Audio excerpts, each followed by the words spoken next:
We're so done with new year, new you. This year, it's more you on Bumble. More of you shamelessly sending playlists, especially that one filled with show tunes. More of you finding Geminis because you know you always like them. More of you dating with intention because you know what you want. And you know what? We love that for you. Someone else will too. Be more you this year and find them on Bumble. Build a routine with Ollie that supports your wellness needs, like getting your daily vitamins and minerals with Ollie's multi-gummies, or keeping your mood upbeat with all the vitamin D in Hello Happy. Give your gut health some support with probiotics, and wake up feeling refreshed after taking Ollie Sleep. Do wellness on your terms. Find Ollie at a Walmart or Target near you or at ollie.com. These statements have not been evaluated by the Food and Drug Administration. This product is not intended to diagnose, treat, cure, or prevent any disease. This is Optimal Living Daily on Self-Compassion by Tonya Lester of tonyalester.com, and I'm Justin Malik. Happy Friday. This is the award-winning podcast where I read articles to you, hopefully adding a little bit of inspiration, motivation, or happiness to your day. And this is all with permission from the websites, by the way. But I'm going to keep this intro nice and short, so let's get right to it as we optimize your life. On Self-Compassion by Tonya Lester of tonyalester.com. One very snowy January day a few years ago, my kids and I arrived home with a 3-year-old rescue cat. As instructed, we brought him into the bathroom before we opened up the cardboard carrier we'd been given to bring him home from the shelter. The idea was to let him get used to us and our home slowly, without overwhelming him by dropping him into the middle of the living room surrounded by new things and new people. The cat jumped out of the carrier and crawled underneath the small bathroom vanity. He then climbed into the bottom drawer on top of the bath towels, which he could access from behind the sink, and he stayed right there for weeks. During those weeks, we would all take turns sitting in the tiny bathroom, back against the tub, legs squished between the vanity and the toilet, and talk to the cat, pet the cat, just be with the cat. We were hoping that once he was used to us, he'd relax and come out of the bathroom. My son would sit in the bathroom with a book, reading and absent-mindedly stroking the cat. My daughter would bring in her little figurines and make up stories for the cat on the edge of the bathtub. I'd even come home to see my cat-resistant husband's legs stretched out from the bathroom into the hallway and hear him consoling this terrified creature. We didn't yell at the cat for his fear. We didn't despair that the cat would never be integrated into our household, although we were a little worried.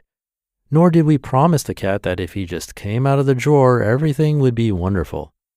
We just offered him, through our presence, compassion. Many of us have had the experience of comforting a dog during a thunderstorm or a small child startled by a fireworks display. We intuitively know how to do this. Stay with the child, connect physically in a way that is comforting, and speak reassuringly. As adults, we have a lot of reluctance offering this type of kindness to ourselves. We instead judge ourselves for being upset and berate ourselves for how we're feeling. Or we might deny that we need to be comforted and instead distract ourselves, maybe turning to our phones. When new parents are worried that their babies will never fall asleep by themselves, pediatricians talk about the need for the baby to learn to self-soothe. Many adults need to learn to self-soothe too. When I suggest to clients they extend themselves compassion and presence instead of vitriol and denial, there's a lot of resistance. Mainly they worry that being self-compassionate somehow lets oneself off the hook and leads to mediocrity and more mistakes. It's deeply ingrained in our culture that beating ourselves up emotionally leads to high performance and great results. There's zero evidence that this is true. I'd argue that we succeed in spite of this abuse, not because of it, and that you can be self-compassionate and still have high standards. More to the point, how do you want to go through your life with your most vicious critic living in your head?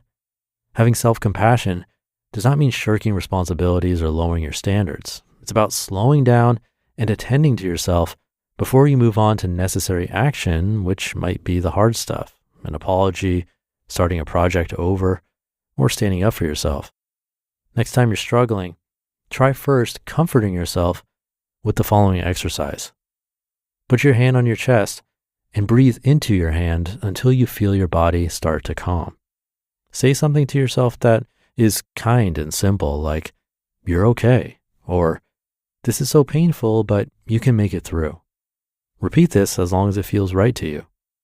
Ask yourself, what might help me right now? 99% of the time, reaching out to a loved one does help. Other reliable helpers are fresh air, exercise, lying down for 20 minutes, or even taking on some tiny, manageable organizational or cleaning task. Remember, you're not yet trying to solve the problem, you're still attending to yourself. Sadly, the cat never came out of the bathroom drawer. Just kidding. After about 3 weeks, he tentatively ventured out into the living room and has been fully in the mix of our lives ever since. Now he soothes us. You just listened to the post titled On Self-Compassion by Tonya Lester of TonyaLester.com. I'll be right back with my commentary. Looking for a snack that works as hard as you do? Wonderful Pistachios is one of the highest protein nuts. Each 1 ounce serving has 6 grams of protein, giving you over 10% of your daily value. Pistachios are known for their protein power, fiber, and better-for-you unsaturated fats for a combination that may help keep you feeling fuller longer. Plus, Wonderful Pistachios is a complete protein, providing all 9 essential amino acids. Super satisfying cracking open the shell, but their no-shells varieties give you all that nutritious goodness without slowing you down. They're perfect for those busy days when you need a quick protein boost. With delicious options like sweet chili and honey roasted, there's a flavor for every craving. And their newest flavor, unsalted no shells, holds the salt, but definitely not the flavor. Whether you're powering through your day or unwinding in the evening, Wonderful Pistachios is your perfect snacking companion. Get snackin' and get crackin' with a snack that packs a protein punch. Visit wonderfulpistachios.com to learn more. I can say to my new Samsung Galaxy S25 Ultra, hey, find a keto-friendly restaurant nearby and text it to Beth and Steve. And it does without me lifting a finger, so I can get in more squats anywhere I can. 1, 2, 3. Will that be cash or credit? Credit. 4. Galaxy S25 Ultra, the AI companion that does the heavy lifting so you can do you. Get yours at Samsung.com. Compatible with select apps. Requires Google Gemini account. Results may vary based on input. Check responses for accuracy.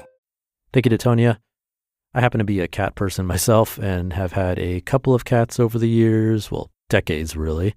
And 2 in particular were definitely like the one she described in this article.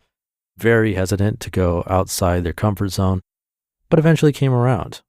A lot of time was spent trying to encourage them or comfort them. And it was time well spent, I think. And I think it's true. We often don't give ourselves that same comfort and acceptance.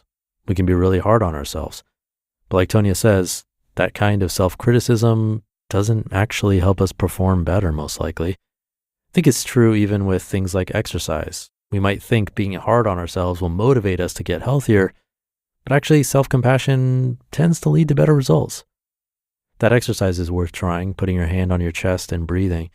Such a small thing, but I've found that these kinds of gentle practices can make a big difference in how we treat ourselves during tough times.